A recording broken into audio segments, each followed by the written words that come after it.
Class 9th के जो term 2 exam होने वाला है 15 जून को जो टर्म 2 एग्ज़ाम होगा उसमें हिंदी सब्जेक्ट का एग्ज़ाम होगा। हिंदी ये ठीक ना, हिंदी ये का एग्ज़ाम होगा 15 जून को। तो आज के इस वीडियो में हम 15 जून को जिस तरह का प्रश्न आएगा सेम उसी तरह के प्रश्न को इस वीडियो में लेकर आए हैं आप लोग के लिए। एकदम वेरी वेरी इंपॉर्टेंट क्वेश्चन ये है वीवीआई।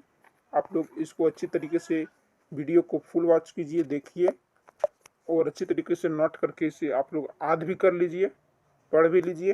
तो खंड क अपठित बोध है, निम्नलिखित काव्यांशों को ध्यानपूर्वक पढ़कर दिए गए प्रश्नों के उत्तर लिखें। तो सबसे पहले जो होगा वो पैसेज ये होगा। तो यहाँ काव्यांश दिया है, ठीक। तो यहाँ चौपाल के चबूतरे पर, यहाँ देखिए यहाँ पूरा एक काव्यांश दिया गया है। इसे मैं जूम कर देता हूँ, आप लोग अच्छी तरीके से पढ़ लीजिए, ठीक। नीचे तक ले जाता हूँ,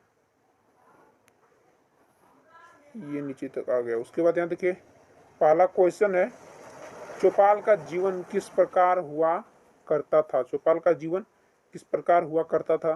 तो चलते हैं इसके आंसर की ओर। तो चौपाल का जीवन जो होता था, इसका जो उत्तर है वो चौपाल का जीवन हुक्का पानी गप्पे हाँकने हंसकर व्यतीत होता था। किस प्रकार चौपाल का जीवन हुक्का पानी गप्पे हाँकने हंसकर व्यतीत होता था, ठीक, व्यतीत होता था। इसे आप लोग नोट कर लीजिए। अगले क्वेश्चन की ओर चलते हैं। क्वेश्चन नंबर 2 है,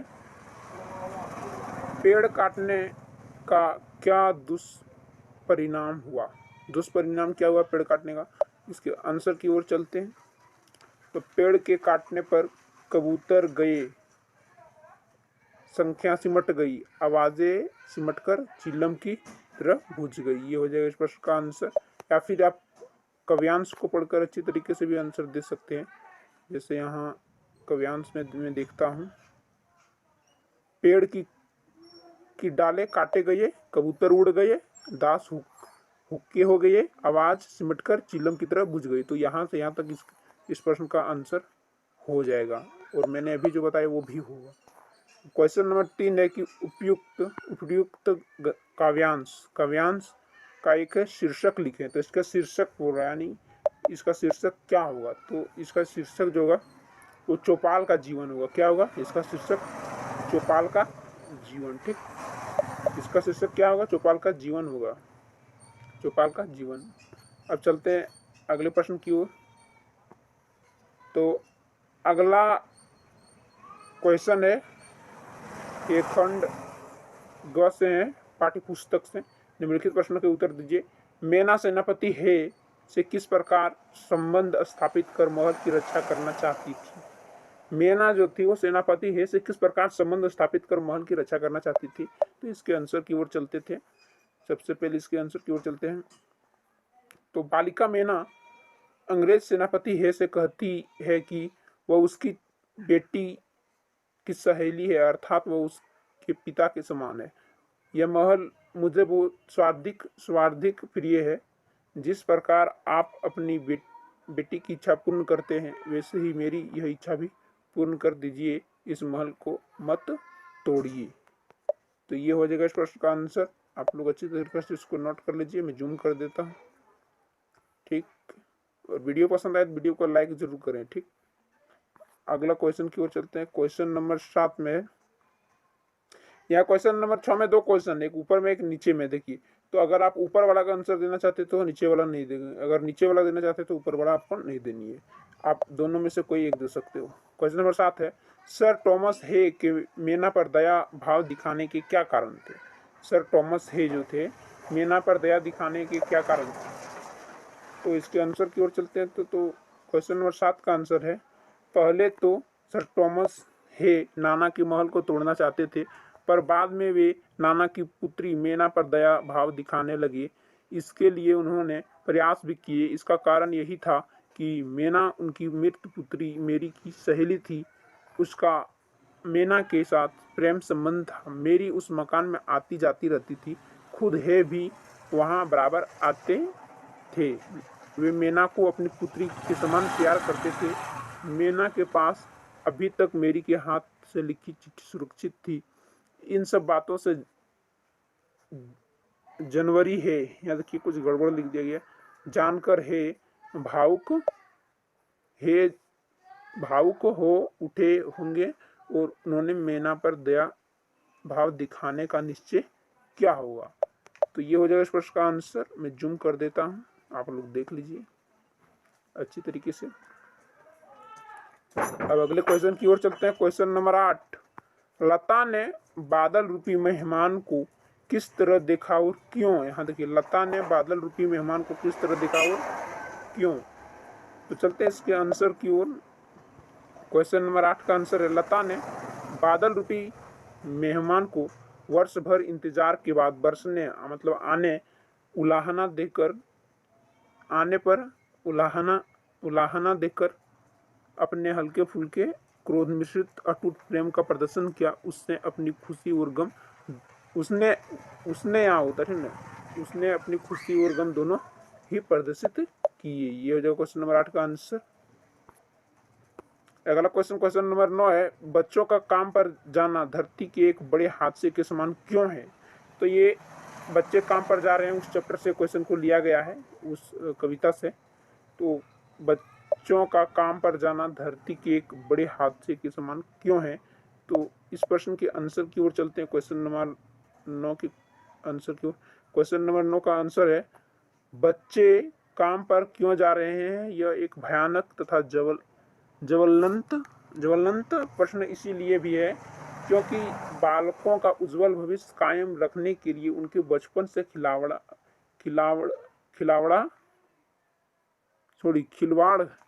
लिखा है, खिलावड़ा नहीं है, खिलवाड़ लिखा, ठीक ना। खिलवाड़ करना अनुचित अपराध है, खिलवाड़ करना अनुचित अपराध है। बच्चों को उनके मौलिक अधिकार खेलने कूदने पढ़ने एवं खुली हवा में सांस लेने ना देकर हम उन्हें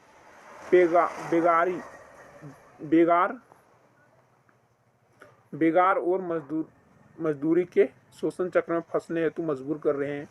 यह बात सर्वदा अनुचित पूर्ण है। अतः कह सकते हैं कि प्रश्न भयानक होता जा रहा है।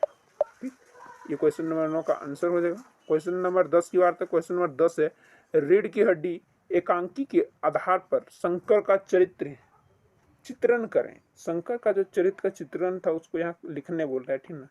तो क्वेश्चन नंबर 10 के आंसर की ओर चलते हैं। तो यहाँ लास्ट में क्वेश्चन नंबर 10 का आंसर है कि शंकर रीढ़ की हड्डी एकांकी का वह पात्र है जिसके शरीर में रीढ़ की हड्डी नहीं है। वह आवारा किस्म का युवक है। वो मेडिकल कॉलेज में पढ़ते हुए पढ़ाई पर कम और लड़कियों के पीछे मंडराने पर अधिक ध्यान देता है। इसीलिए उसकी खूब पिटाई होती है, यहाँ तक कि उसकी रीढ़ की हड्डी तोड़ दी जाती है। इसीलिए वो हमेशा झुककर और तन कर बैठ नहीं पाता। शंकर की सबसे बड़ी कमजोरी है उसका व्यक्तित्वहीन होना। उसके अपने विचार नहीं है, ना ही मन में इतनी शक्ति है कि कुछ सोच सके या सत्य पर डटा रह सके।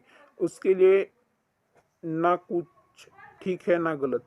वह पिता का पाला हुआ चूहा है जो जब कभी चूचू करता रहता है और उनकी फूहड़ बातों पर ही करता रहता है। वास्तव में वो युवक ना होकर बूढ़ा है। उसमें किसी भी बात पर अडिंग रहने की शक्ति नहीं है। यदि वह व्यक्तित्व संपन्न होता तो एकांकी का नायक कहलाता। अब वह एक अंकिजन अर्थात बेचारा पात्र बनकर रह गया है। ये हो जाएगा इस प्रश्न का आंसर। अगला क्वेश्चन क्या है। अगला क्वेश्चन नंबर 11 है, अपने भाई की रचना में आ गए हैं। अगला स्टेप खंड घ, अपने भाई के विवाह में शामिल होने के लिए मित्र को एक पत्र लिखे। यानी यहाँ पत्र लिखने बोल रहे हैं, तो यहाँ पत्र लिखा है ऑलरेडी पहले से। देखिए यहाँ तो सबसे पहले ऊपर में लिखना है अपने जगह का नाम, जैसे यहाँ लिखा गया परीक्षा भवन अवसर केंद्र, कोई भी केंद्र, 22 फरवरी 2022 डेट देना है। प्रिय मित्र विवेक, नमस्कार। कुशलता के उपरांत समाचार है कि मेरे भाई की शादी आगामी मार्च मास में 3 तारीख को होगी। बारात देवघर जाएगी। इस अवसर पर एक दिन पूर्व आकर विवाह की शोभा बढ़ाएं। इसके लिए मैं आपको सादर आमंत्रण कर रहा हूँ। माताजी एवं पिताजी को चरण स्पर्श भवदीय में दिया गया है, उसका नाम देखिए महेश ने यहाँ पत्र लिखा है। ठीक, तो यहाँ आप लोग को ध्यान रखनी होगी, मान लिया जब आप शादी का पत्र लिख रहे हो तो यहाँ डेट थोड़ा पीछे देना हो, जैसे यहाँ फरवरी का डेट दिया गया, ठीक ना, तो शादी हो रहा है मार्च में। उसी प्रकार अगर आप यहाँ गलती से अंदाजे कोई डेट दे दे, मान लिया जाए यहाँ जून दे दिए, ठीक ना, अभी जून चल रहा है, जून दे दिए और यहाँ शादी मार्च दे दिए, तो ये 1 साल बाद हो जाएगी ना। इसीलिए अगर यहाँ जून दिए हैं तो यहाँ जून ही दीजिए या फिर जुलाई कर दीजिए, उससे कोई दिक्कत नहीं है।